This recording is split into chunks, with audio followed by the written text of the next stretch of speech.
तफसील के साथ APS के वाक़े का जिक्र किया और आपने भी APS और सकूती डाका का जिक्र किया। हमारी तारीख़ इस किस्म के वाक़यात से भरी पड़ी है। डी चौक का वाक़या या इससे पहले तारीख़ पर नज़र दौड़ाएं तो यहाँ जुल्म, जबर और बर्बरियत के ऐसे ऐसे वाक़यात हैं कि गिनती में नहीं आ सकते।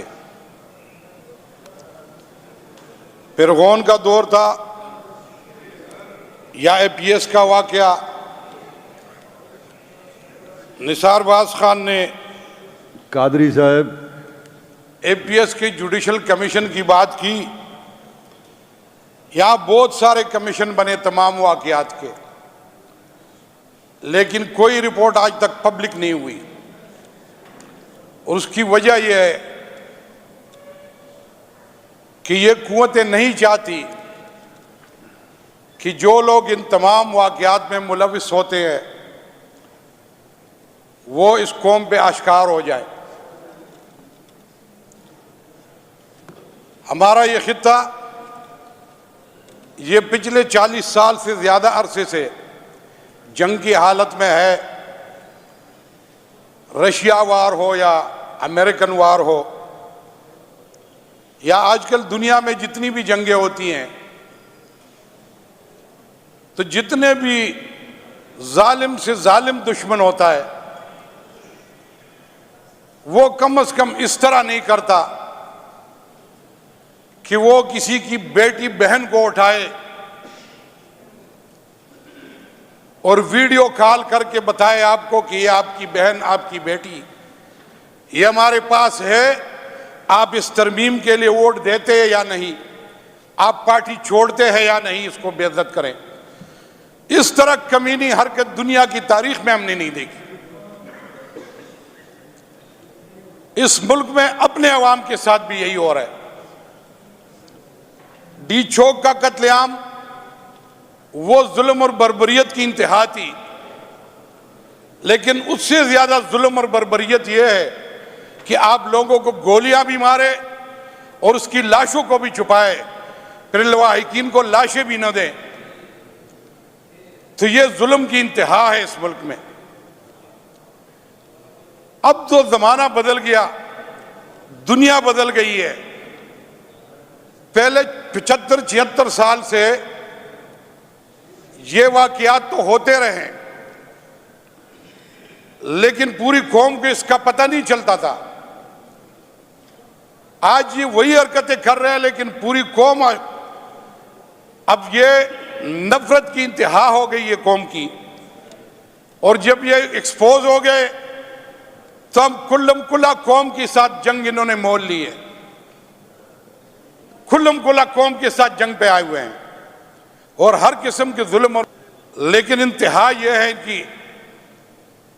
कि ये फिर भी टीवी चैनल पे आते हैं और कहते हैं कि कहां पे लोग कत्ल हुए हैं, कहां है उनकी लाशें, कहां पे कोई मरा हुआ है। तो मैं सोचता हूं कि ये अभी भी इनको अक्ल नहीं है, इनको इदराक नहीं है इसका कि ये दुनिया पुरानी दुनिया नहीं रही। ये सोशल मीडिया का ज़माना है, कोई बात छुपी हुई नहीं है, सारी दुनिया को पता है। इंटरनेशनल मीडिया ने वीडियोस चलाई, रिपोर्ट चलाई उन्होंने कि ये कत्लेआम हुआ है और सैकड़ों लोग फौत हुए हैं।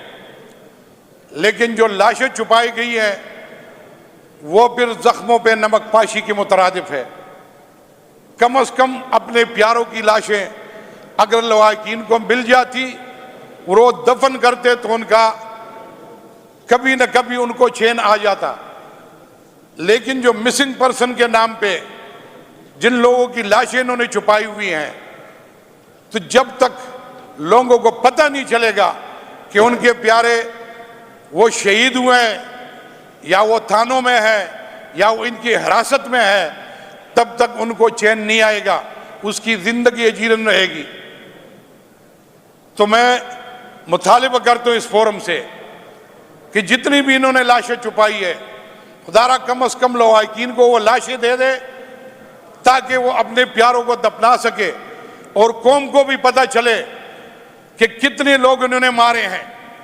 जनाब स्पीकर, मैं खुद पॉलीक्लिनिक हॉस्पिटल गया था, 4 लाशें और 4-5 जख्मी बेड़ों के ऊपर मैंने खुद वहां देखी है।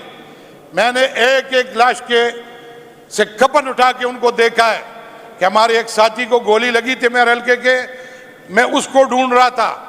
अल्लाह का शुक्र है कि वो शहीद नहीं हुआ था, वो जख्मी था और वो उस हॉस्पिटल से पॉलीक्लिनिक से सवाबी बादशाह खान हॉस्पिटल में रेफर हुआ, वहां पे उसका इलाज नहीं हुआ। आज वो LRH अस्पताल में रेफर हुआ है और अभी तक उसका इलाज हो रहा है। तो मैंने खुद उस हॉस्पिटल में लाशें भी देखी और जख्मियों को भी देखा। लेकिन ये बड़े डटाई से झूठ बोलते हैं, हुकूमती लोग झूठ बोलते हैं कि कहां है लाश, कहां पे गोली लगी है, कोई गोली नहीं चली। हालांकि सारी दुनिया को पता है कि ये जुल्म और बर्बरियत हुई है। तो ये इसीलिए पूरा पाकिस्तान अब पूछता है और ये एक दूसरे के ऊपर इल्जाम लगाते हैं। ये पुलिस वालों को कहते हैं कि आप कबूल करें कि हमने फायरिंग की है, पुलिस वाले कहते हैं कि नहीं आपने की है, आप कबूल करें। और अब तो वज़ीर आज़म ने भी गवाही दी है सिपह सालार के ऊपर कि उन्होंने इस पूरा जो वहां पे जुलूस था, जो लोग आए हुए थे, उनको सिपह सालार ने वो जगह क्लियर की और उसने हमारी मदद की। तो ये एक तरह की वज़ीर आज़म की गवाही है कि जितने भी लोग मारे गए ये सिपह सालार के हुक्म पे मारे गए और ये वज़ीर आज़म की डिमांड पे मारे गए। इसीलिए पूरी कौम अब पूछती है कि गोली क्यों चलाई और ये जवाब आपको देना पड़ेगा कि आपने गोली क्यों चलाई। ये भूलने वाली बात नहीं है, ये इंशाअल्लाह भूलेंगे भी नहीं। और जब भी ये हालात चेंज होंगे तो मैं अपनी पार्टी से और इंशाअल्लाह जब मरकज में हुकूमत आएगी तो मैं मुतालिबा करूंगा कि ना ये जो 1.5 साल से जुल्म हो रहा है, जबर हो रहा है तरह तरह के, इसके लिए बाकायदा एक म्यूजियम बनेगा इस मुल्क में। और इनके जो औजार इन्होंने इस्तेमाल किए, जो इन्होंने जुल्म और जबर किया, जितने लोगों को मारा, उन जितने लोग जख्मी हुए, जितने को बेगुनाह इन्होंने जेलों में डाला, उन सब की लिस्टें वहां पे अवेदा करेंगे और पूरी कौम को बनाएंगे।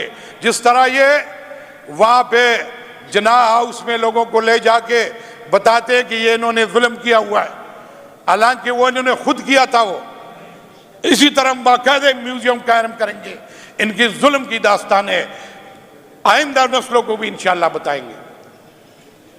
तो मैं इस फोरम से मुतालिबा करता हूँ कि खुदारा जो मिसिंग पर्सन है वो अगर जेलों में है या आपकी कस्टडी में है वो भी बता दे, और जितनी लाशें आपने छुपाई है वो अपने प्यारों को दे दे ताकि वो उनको दफना सके और इनको दिल को चैन आए।